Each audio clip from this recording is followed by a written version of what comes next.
Eh bien, bonjour à tous, c'est Morpheus.com. Aujourd'hui, on se retrouve pour une vidéo. Donc, cette vidéo va traiter de Kali Linux, donc notamment une petite présentation assez brève et rapide de cet OS. Donc, Kali Linux, c'est une distribution orientée sécurité réseau, enfin tout ce qui a un rapport avec la sécurité, quoi. Le cracking, le social engineering, enfin bref, tout ça, tout ça. Donc, on va commencer directement par les bases. Donc de tout système Linux, c'est-à-dire dans tout système Linux, nous avons un terminal. Ce terminal, il sert à quoi? Il sert à exécuter des commandes.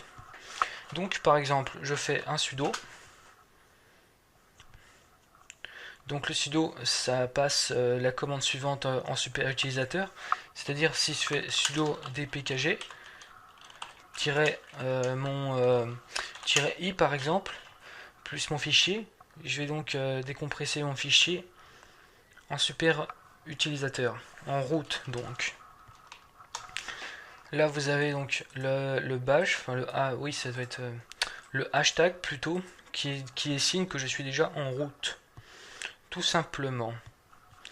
Donc voilà, pour le terminal, c'est très simple. On peut aussi ouvrir des programmes avec, par exemple IDLE. Voilà, donc mon IDLE s'ouvre. On peut donc aussi ouvrir tous les programmes en fait que l'on a. Donc celui-là ne veut pas s'ouvrir, c'est pas grave, j'ai dû faire une faute. Voilà, donc le terminal c'est vraiment la base. Donc là, vous avez donc tous les logiciels renifleur réseau, enfin bon bref, social engineering tool, autopsie, enfin bon vraiment des backdoors, enfin c'est vraiment très complet. Donc il n'y a pas de raison pour que personne n'arrive à donc gérer sa distribution comme il faut. Donc je vais revenir sur le terminal. Donc voilà, terminal d'administrateur, terminal normal. Donc dans les commandes de base, on a le man.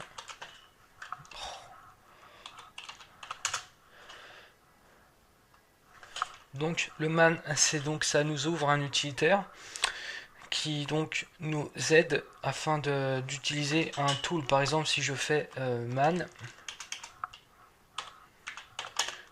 SQL map, voilà. Donc là, j'ai donc le manuel d'utilisation de SQL map qui contient donc toutes les commandes nécessaires et qui nous dit donc comment on paramètre et on les utilise. Donc c'est vraiment cette commande, c'est vraiment la commande base que tout le monde devrait connaître.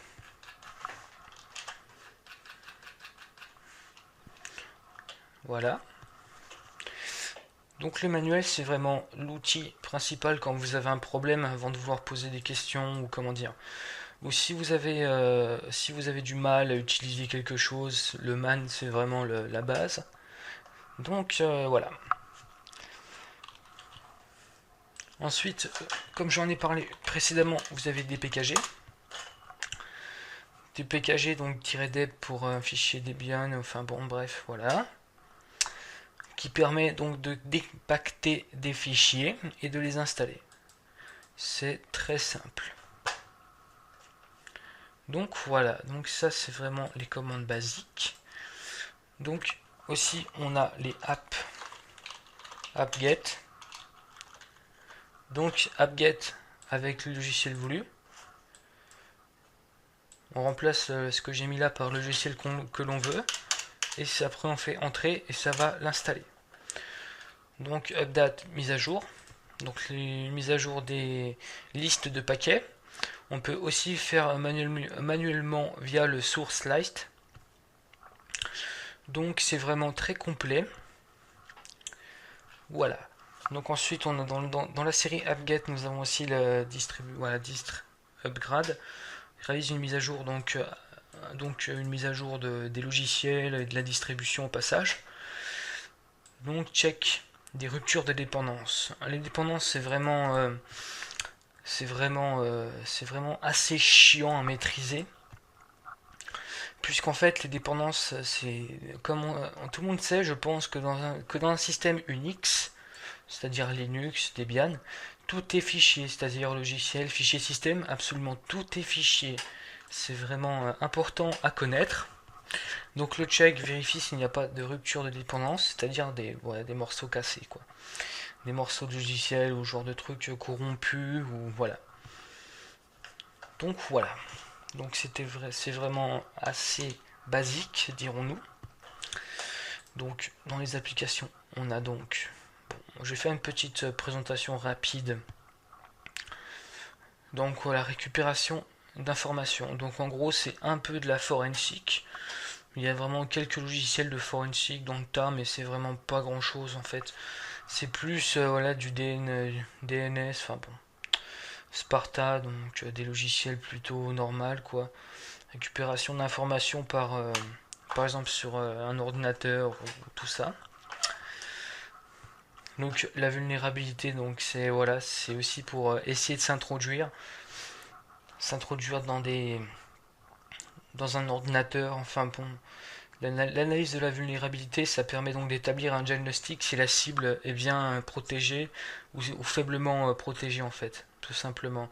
Donc les applications web, je pense que j'ai pas vraiment besoin de faire de commentaires. Donc là, on a SQL Map qui est donc vraiment une base. C'est vraiment très simple à maîtriser après quelques minutes dessus, c'est vraiment très simple. Voilà, donc là les mots de passe. Donc les mots de passe, bon voilà, c'est Crunch qui permet donc de générer ses propres word lists. Donc pour ceux qui ne savent pas, une word list, c'est donc un fichier contenant des mots de passe.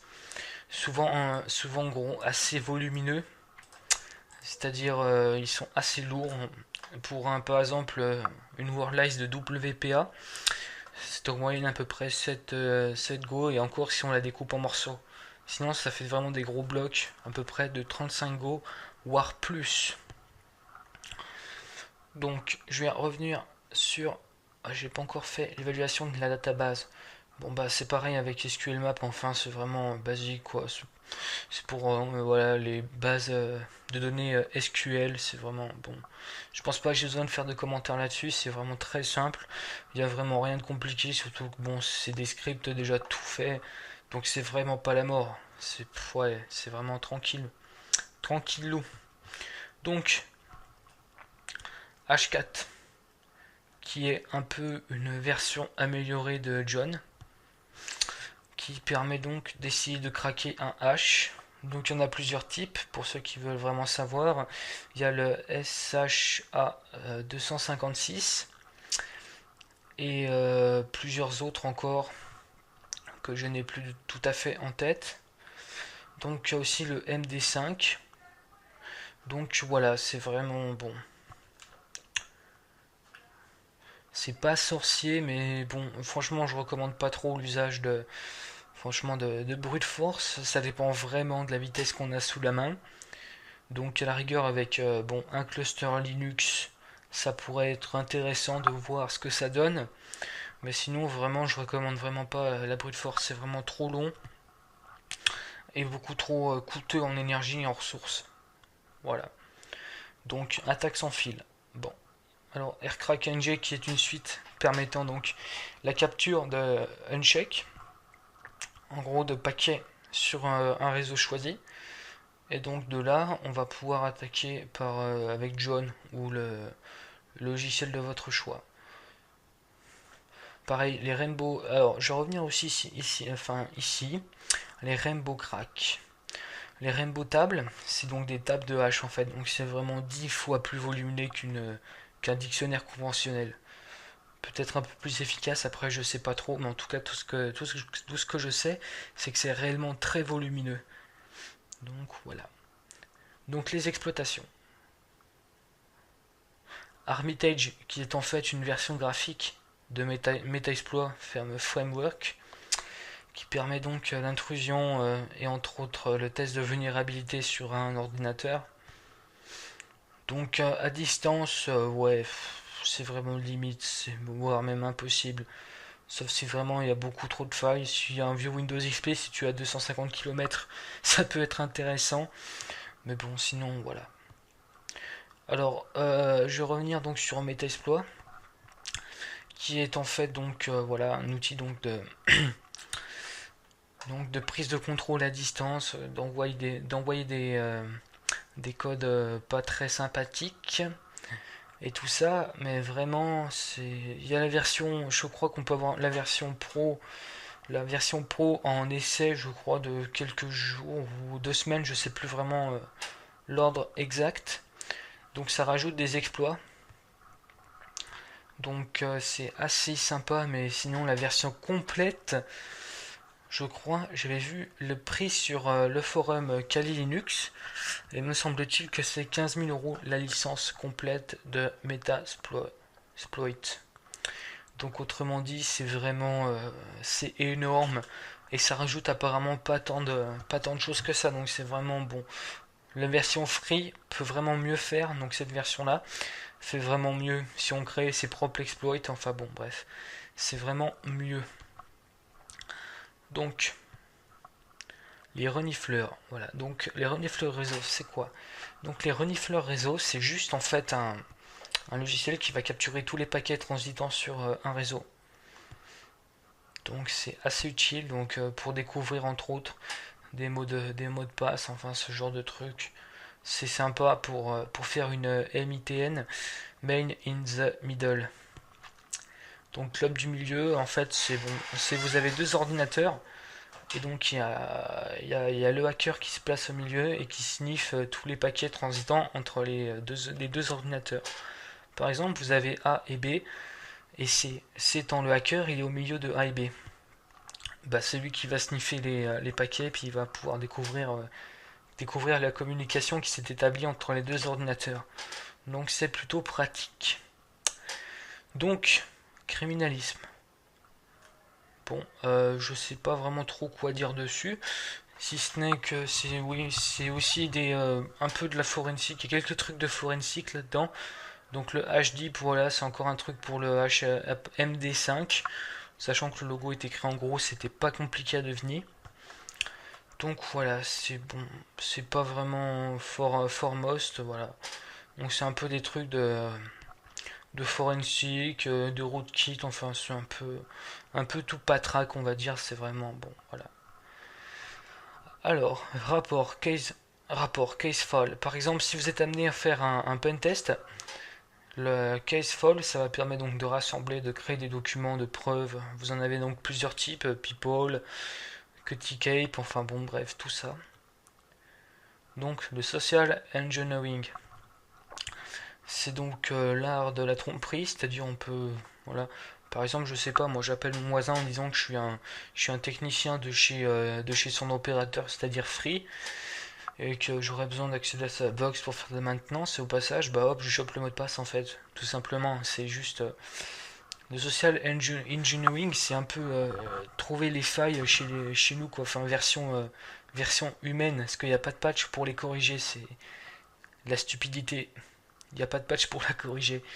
Donc c'est plutôt, ouais, personnellement, j'ai jamais essayé ou j'en ai jamais fait comme ça. Donc voilà. Donc les applications habituelles, bon, c'est les applications les plus ouvertes. Voilà. Donc on a fait donc un petit tour des, des tools de Kali Linux, qui est ma foi plutôt très complet. Il n'y a rien trop à redire dessus. Bon, si ce n'est qu'il faut faire une clé USB bootable, mais voilà, ça c'est bon, basique. Et que c'est bien mieux de l'utiliser sur un PC à part, un PC spécialement dédié qu'un autre, voilà, qu'en dual boot, parce qu'en dual boot il y a pas mal d'erreurs et c'est pareil non, c'était VirtualBox, pardon. Il y a pas mal d'erreurs dessus, c'est vraiment la galère à pouvoir mettre des bonnes cartes réseau Wi-Fi pour la capture de paquets, enfin bon bref, c'est vraiment compliqué. Donc voilà, j'espère que cette petite introduction à Kali Linux vous aura plu. Donc c'était vraiment le premier épisode, on a fait que survoler donc les applications, on a un peu parlé du système, mais ça s'arrête là, il y aura vraiment des autres séries d'épisodes vraiment complètes à ce sujet-là. Moi je vous dis prenez soin de vous, ciao ciao.